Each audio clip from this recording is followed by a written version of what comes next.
Welcome back, everybody. This is, it's unfortunate, it's our 12th week. It's our last week, not with TJ all the time, but just this series. This is our Monday morning motivation and metaphysics. And we've been doing conscious recovery, which is based upon his best-selling book that, of course, is available on Amazon. And I'm excited today because we're talking about true freedom. And if you have gone through this process with us for the last 12 weeks, this is what you should be feeling. Welcome back, TJ. Thank you, Philippe. And it's been really fun. I can't believe it's been 12 weeks already that we've been walking through the conscious recovery method, and have received such great feedback on the shows we've been doing, and people have said that it's really helping. So I'm really grateful to be rounding out this 12-week series with you today. So in terms of freedom, that is an interesting word, particularly in our day and time and age. What is true freedom? Because I understand what it is, but I don't think that when you are inundated with media and social media and your phone and the news and all of that, you don't feel necessarily that free. Talk to us about true freedom. Yeah, absolutely. It's the culmination of the book. The end of the last chapter in the book is Awakened Living, and we did a show on that last week. And as part of it, we recognize that we can step into a place and a space of true freedom, regardless of what's happening in the outer realm. You know, yesterday at Agape Bay Area, we spent a lot of time talking about, I did a talk called The 3 Steps to Waking Up, and it was step 1, awareness, step 2, awareness, step 3, awareness. And it's awareness of what we're waking up from, what we're waking up to, and what we're waking up in. And freedom really is waking up from and living beyond all the downloads and the programs we've received. You know, as you said, the world is pretty insane, and there's been a big part of the world that's always been pretty insane, because we get taught these ideas about good and bad and right and wrong, and, you know, I'm better or less than you because of where I was born or the color of my skin or my sexual orientation. And, you know, if we're living in that paradigm, it's not easy to imagine that we can be free. So what we're talking about in conscious recovery and the conscious recovery method is honoring that, recognizing all the programs and the downloads we've received, and then creating a space where we can begin to unlearn. Of course, those are some of the shows that we already did in this series. So as we arrive in this show, what I want to invite is, if you're joining us for the first time, please go back and look at some of the earlier shows. We talked about the root causes of addiction. We talked about how to break the cycle, including creating safe spaces, including unlearning. Now we're at a place where, now that we've done all this work, we've recognized that true freedom is actually an inside job. And when we are able to move beyond our stories and our beliefs and ideas of limitation, we can step into a way of being that we have the ability to be free regardless of what's happening in the world and even in our individual lives. You know, we talked about this at another point, but this is what Jesus the Christ, or Christ consciousness, was saying when he said, be in the world but not of it. And there has never been a better time for us to practice being in the world and not of it. I do want to say something, though, about that, and I know we're going to talk about it more toward the end of the show. That doesn't mean we're not called to go make some difference in the world as well, but when we do it from the consciousness of inner freedom, we have a much higher impact on the world, and then we can also walk in the world without getting activated, triggered, and pulled all these different directions by the media, by social media, by what's happening around us. Well, that's the other part of it, is that we have to maintain a level of focus, and there's nothing like the locus of focus in terms of managing addiction, moving beyond addiction. There's a level of focus and commitment that has to occur, correct? Absolutely, and that's a big part of it, right? Maintaining focus on our spiritual self. It doesn't mean we pretend like things aren't happening in the world. It simply means that we can be connected very deeply with who and what we are, and maintain that focus, that spiritual practice, that in the midst of whatever's happening, we can absolutely be this presence. You know, we have so many opportunities to get pulled off center. I usually don't do this, but this morning I thought, I'm going to take a look at some of these provocative posts on social media, and then I'm going to read the comments, you know, because in the comments, it's remarkable today what happens. There's a lot of vitriol and hatred put out there on these comments, hiding behind a screen and activating, this hatred, if you will, this division, this separation. So we're maintaining focus that, can I recognize as I'm reading them, do I have the ability to stay focused on a deeper truth rather than getting bounced around and pulled by that or pushed by that? Well, that's also what you mean by embodying a new paradigm, and that is that when you start to live in the world but not be of it, it's a new paradigm, because you don't really look at addiction. Most people think of addiction as, substance abuse, so those hard addictions, but we don't recognize how we are addicted to trauma and drama of the world and of others. Yeah, we've been trained, we've been programmed from a very early age, to kind of be really addicted to the drama. And part of the addiction is what you and I talked about as a destination addiction. Once this happens, I will be okay. Once that happens, I will be okay. Most people live their life looking for the next thing and believing that once that happens, we will be free, we will be okay. Once I get this job, once I get married, once I have kids, once I get the degree, whatever it is that we're chasing, there's an external search. That, to me, is the primary addiction.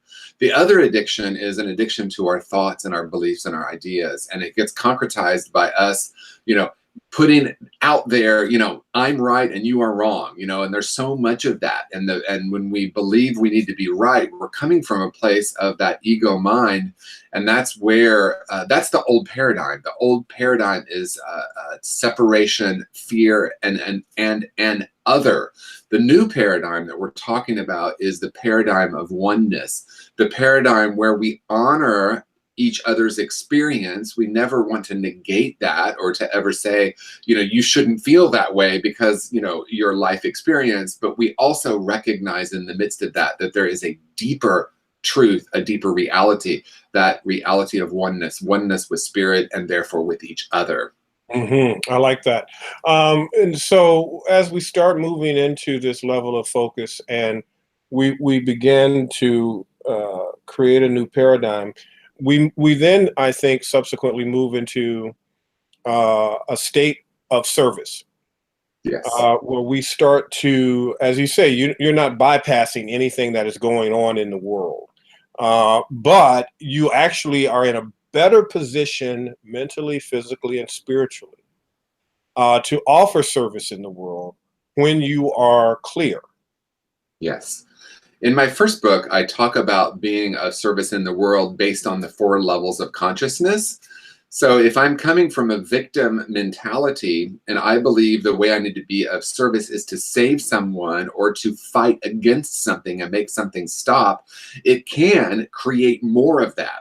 And as we do our own work, as we go through the conscious recovery method, as we recognize that true freedom is an inside job, as we shift in consciousness, we can then be in the world in a much more powerful way. We can look throughout history of people that were great leaders that came in and ushered in a new consciousness, a consciousness of oneness,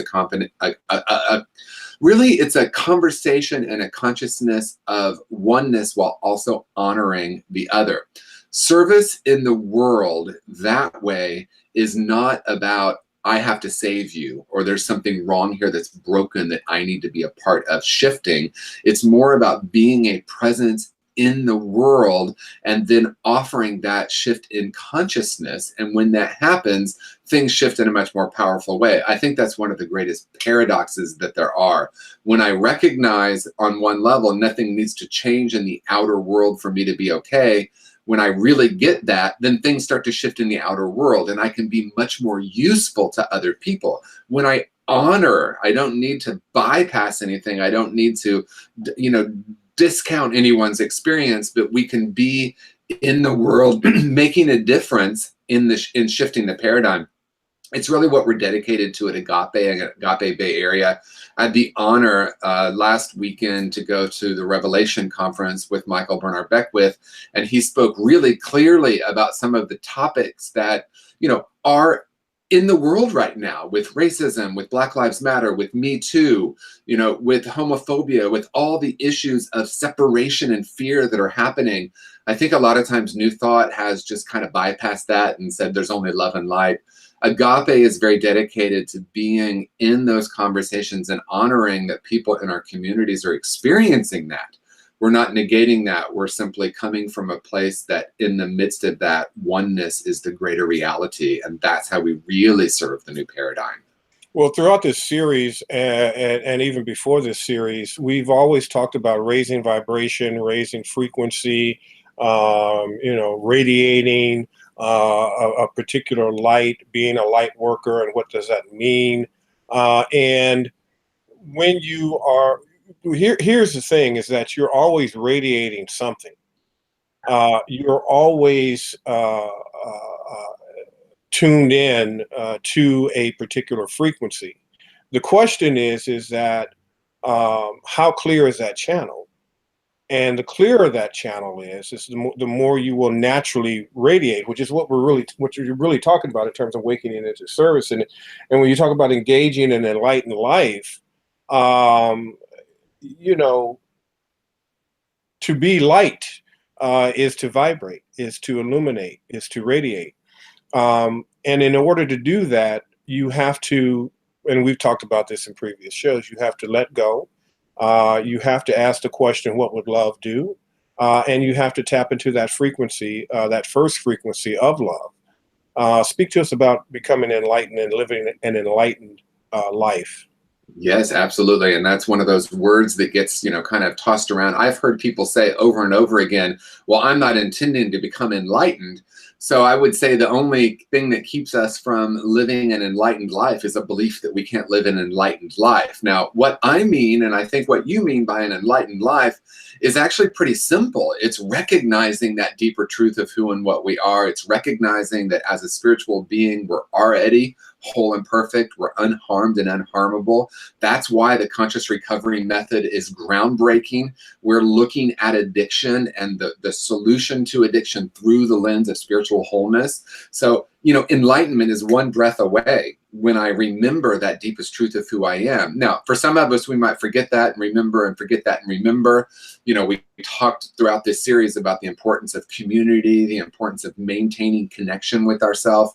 So when we are vibrating at that frequency, as you said, everything shifts in our lives, not just our individual lives, but in the lives of the people around us. As Marianne Williamson said, when we shine brightly, this is a paraphrase, by the way, Marianne, if you're watching, when we shine brightly, we unconsciously give permission for others to do the same. And I think the opposite has been the programming for so many of us. Don't be bright, be humble. And there's a false belief in humility, is that I'm going to be small and shrink. Mm-hmm. Truly, absolutely knowing who and what we are and what we're capable of. There's a blueprint within each of us for a magnificent life. And most of us have bought into the belief and idea of mediocrity. And we continue to spread that poison of mediocrity. Who do you think you are? Who do you think you are? Well, who do I think I am and who do I think everyone is? Love, source, light, whatever word we use, God. That's the truth of who we are. And the more we embody that and live that awakened life, the profound impact it has on the people around us. That's what I mean by living an awakened or enlightened life. I love that. And so that is truly the truth about freedom. That's living free. In conclusion, can you give us a roundup, a wrap up of some of the key principles that we can take away from this conversation and from the 12-week course? Absolutely. And I also, we're working on some really exciting things. So check out consciousrecovery.com. Soon there's going to be some really new and exciting ways to connect with virtual community, because we acknowledged the importance of conscious community in this series. So the principles that we've really been with and explored in the last 12 shows is fundamentally, we're not looking at addiction as the problem. And as you said, Philippe, we're not just looking at drugs and alcohol, our addiction to thoughts, our addiction to that destination addiction, our addiction to separation, to fear, you know, racism, that is, it's a disease, right? That's an addiction that we continue to tell the stories that are untrue about people because of the color of their skin or their gender. So what we've looked at in this series, the first principle is, in the midst of that, there's spiritual wholeness, that we're not looking at addiction as the problem, but a solution to something that feels broken. We identified the 3 root causes of addiction as unresolved trauma, spiritual disconnection, and toxic shame.